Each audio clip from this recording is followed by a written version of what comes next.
Ha anunciado, estamos con el abogado constitucionalista Aníbal Quiroga. Señor Quiroga, muy buenas noches. Gracias por estar con nosotros en RPP una vez más. Naturalmente, quiero comenzar preguntándole sobre la comisión de la que usted es miembro, convocada por la Presidencia de la República para asesorarla en materia constitucional. Han tenido varias reuniones, tienen un presidente y una secretaria, me parece, ¿no? Hay un presidente, una coordinadora y yo soy miembro invitado. Yo renuncié formalmente a ser parte de la comisión, pero participo como invitado gracias a la generosidad de mis colegas, ¿no? Ya. ¿Usted dijo que tenía algún conflicto de interés? No, lo que pasa es que la Contraloría asumió que éramos funcionarios públicos y yo estaba en discrepancia con eso. De acuerdo. ¿Sobre qué temas es que han tenido que intervenir ustedes? Bueno, se ha analizado el informe de la Comisión Interamericana de Derechos Humanos, se ha analizado también el tema de la conformación del Congreso, se ha opinado por la bicameralidad, y a propuesta de un petit comité, una subcomisión, se ha estudiado también el tema del sistema electoral, cómo tienen que elegirse, si por un sistema uninominal o un sistema nacional. Se ha propuesto que en la bicameralidad los senadores sean elegidos por distrito único y los diputados por sistema uninominal, ¿no?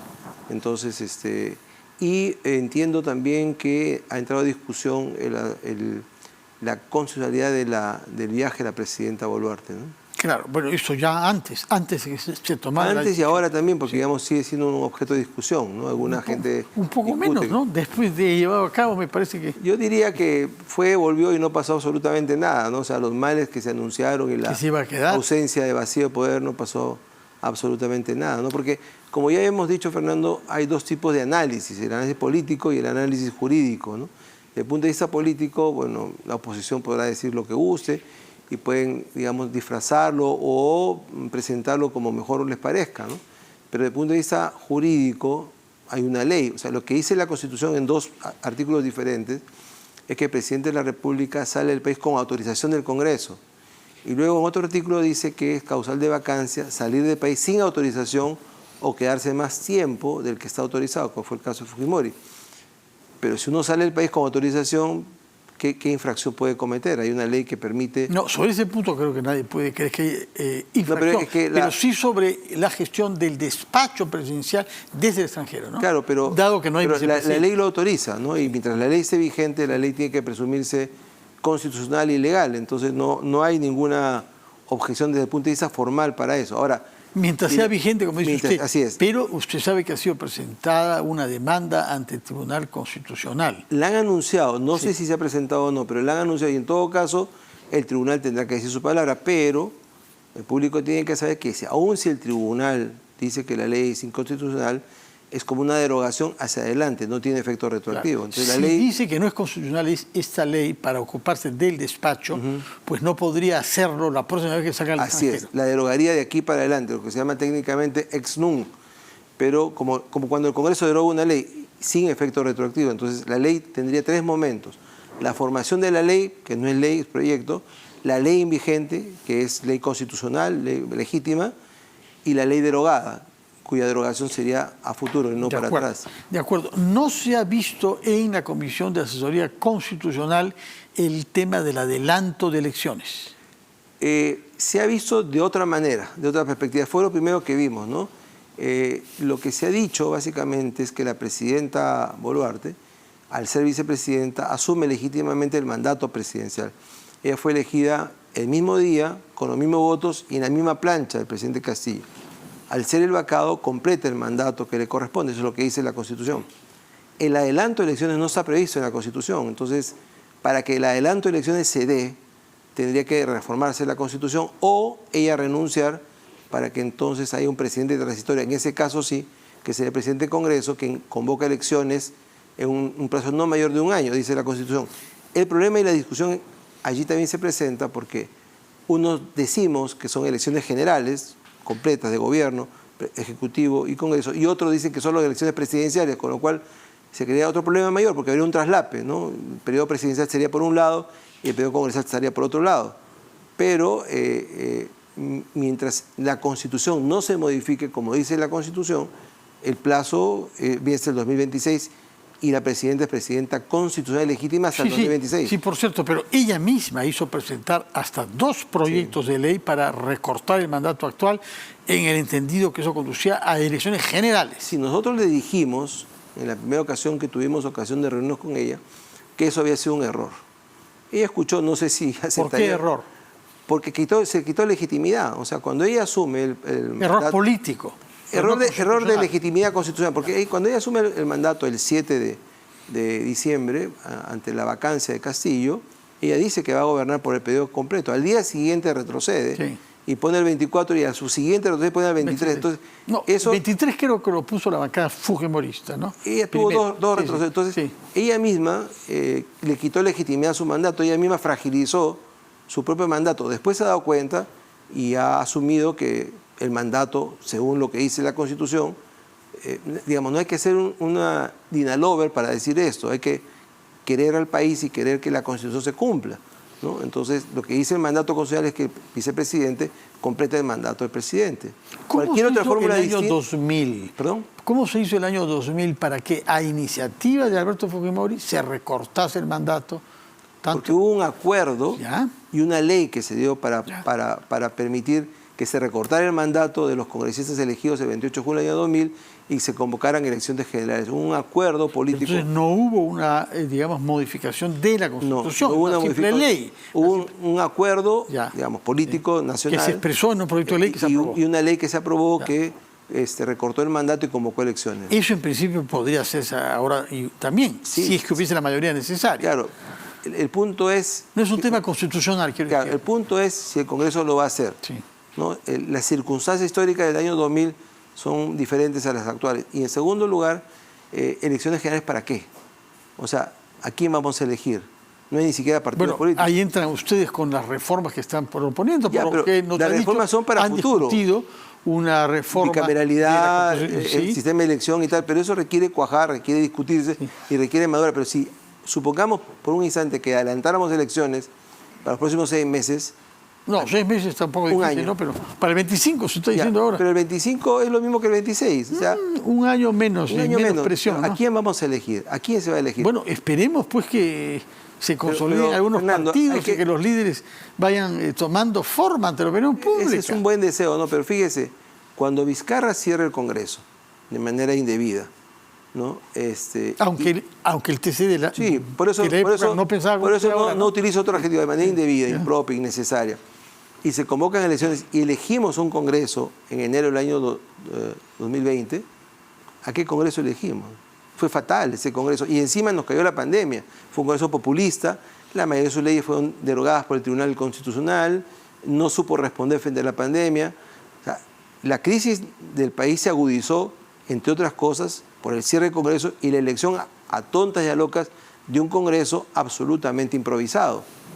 Es como si no hubiésemos aprendido de eso. Tampoco el anterior funcionó mucho y llevó al país a un pero por lo impasse, menos ¿no? correspondía a una institucionalidad. Entonces, cuando usted va cambiando las reglas políticas de esa manera tan abrupta, tiene el resultado que tenemos ahora, ¿no? De alguna manera, la actual crisis, que todavía subsiste, nació con la elección de Kuczynski y se agudizó con la asunción de Vizcarra y el cierre del Congreso. Entonces, la pregunta ¿es conveniente que el país salte a la piscina vacía? ¿A quién vamos a elegir? Supongamos que hubiera una conjunción astral y en 6 meses hay elecciones. 6 meses. Bueno, un año. ¿A quién vamos a elegir? ¿Quiénes se van a postular? ¿Qué partidos existen? Uno de los partidos históricos se está deshaciendo, que es Acción Popular, ¿no? Entonces, los otros están pugnando por su reconocimiento. Entonces, yo creo que lo más conveniente para el país, y ahí viene la diferencia con algunas personas, es que la presidenta continúe con su mandato, se cumple lo que está en la Carta, y se cumpla con los plazos. Pero se hagan reformas para tener elecciones. Sin duda alguna, hay muchas reformas que hay que hacer. El sistema electoral tiene que reformarse también. El tema yo siempre discutí el tema de la cifra repartidora. O sea, el presidente gana las elecciones con el 50% y tiene 18 congresistas, porque eso se fijan por la cifra repartidora absurda en la primera vuelta. Es un tema que tiene que cambiar. Pero, digamos, el partido tiene 2 tiempos de 45 minutos. Hay que jugarlos. Eso es lo que dicen las reglas. No se quiere haber, como del básquetbol, 4 tiempos de 20 minutos, bueno, hay que cambiar las reglas en la FIFA y eso toma su tiempo. Pero entre tanto, la institucionalidad pasa por cumplir con las reglas que están en la Constitución. Bueno, por otra parte, usted ha mencionado reformas de fondo, pero no nos ha dicho nada sobre la reelección de los congresistas u otros mandatos electivos. Es un tema que va a ser discutido también en la comisión de la que usted forma parte, el título de invitado. Es un tema en que ya está en manos del Tribunal Constitucional. El miércoles hubo una audiencia muy importante en donde a mí me tocó defender la posición de la demanda, que son 5.000 ciudadanos que han presentado esta demanda, solicitando que se modifique o se borre o se derogue la reforma planteada por Vizcarra sobre la no reelección de los congresistas, porque le hace daño al país, porque no permite en el Congreso que haya, digamos, congresistas que tienen antigüedad, porque la tasa de reelección no supera el 30% y porque, como lo ha dicho la propia Comisión de Venecia, al ser todos los congresistas nuevos quedan en manos de los funcionarios o de los excongresistas que se reciclan como asesores. Y entonces tenemos lo que tenemos Bastante, ahora, ¿no? Sí, bastantes. Ahora, hay otro tema que está en debate en el Congreso, como usted lo sabe, que es una moción de vacancia a Dina Boluarte, precisamente. ¿No le parece que ha llegado el momento de aclarar constitucionalmente los alcances de la vacancia y al mismo tiempo modificar el artículo constitucional que restringe las causas de inhabilitación para incorporar cosas como la corrupción? Bueno, la moción no se ha presentado todavía. No, pero están corriendo firmes. Están corriendo firmes, vamos a decirle a Lora. Yo no creo que tengan ninguna posibilidad, porque el Congreso en mayoría aprobó la ley. Y la vacancia, la moción de vacancia se sustenta en que la presidenta ha salido de viaje. Pero ha salido de viaje con la ley y con permiso del Congreso. Entonces no creo que tenga mayoría para sacar adelante esta moción de vacancia. Me parece que es más un reclamo airado y absurdo de la oposición antes que un tema constitucional. No creo que tenga, digamos, que no llegue a ninguna situación compleja, ¿no? El problema está efectivamente en que hay una cláusula abierta. Algunos sostienen que esa cláusula tendría que cerrarse, precisarse, el tema de la vacancia por incapacidad moral.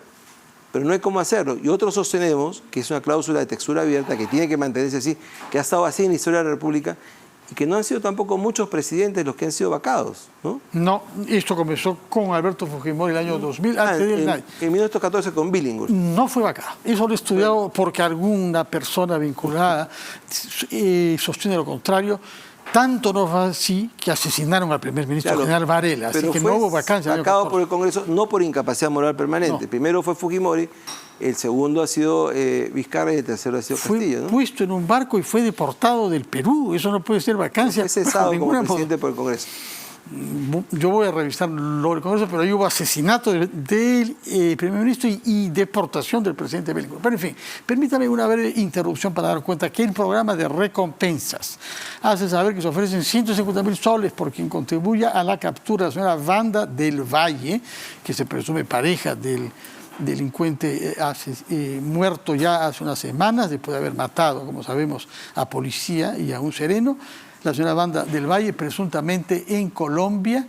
Este es un documento del Ministerio del Interior. En su programa de recompensas ofrece 150.000 soles. Bueno, regresamos a nuestros temas constitucionales. Usted nos dice que la vacancia no tiene viabilidad en términos de votos, pero no. ¿Hay un problema con nuestra Constitución o no? Con la vaguedad. En ese punto, no. En ese punto es una cláusula abierta en donde la vacancia por incapacidad moral se define en el Congreso con los votos del Congreso. Es un tema político, es una decisión política que sirve de válvula de escape cuando el presidente pierde absolutamente legitimidad en el Congreso, ¿no? El caso de Vizcarra, que contendió con el Congreso y no paró hasta que cerró el Congreso. ¿Y PPK también? ¿Le parece a usted? No, lo de PPK, digamos, fue parecido en la historia al tema de Belaúnde, ¿no? Gana las elecciones de segunda vuelta con el más del 50%, pero solo tenía 18 congresistas. Lo de PPK tiene que ver más con la falta de un partido político. Así como la señora Mari Carmen Alba ha dicho que en Acción Popular esta bancada ni siquiera se conocían entre ellos, lo mismo pasaba con los 18 congresistas de PPK, ni siquiera se conocían entre ellos, no eran parte de un grupo político, era un conjunto de gente que llegó ahí y se dieron la mano y se conocieron una vez que estaban elegidos. Entonces no hicieron bancada, no trabajaron, no fortalecieron las relaciones de Congreso con Kuczynski. Al otro lado tiene una bancada de 73, un Panzer de 73 congresistas. Nunca había habido tanta bancada, ni siquiera con Alberto Fujimori, tuvieron 73 congresistas, y entonces esa dinámica de pugna terminó pues como terminó. Permítame que le pregunte también sobre un tema penal, que no es propiamente constitucional, pero que tiene repercusiones.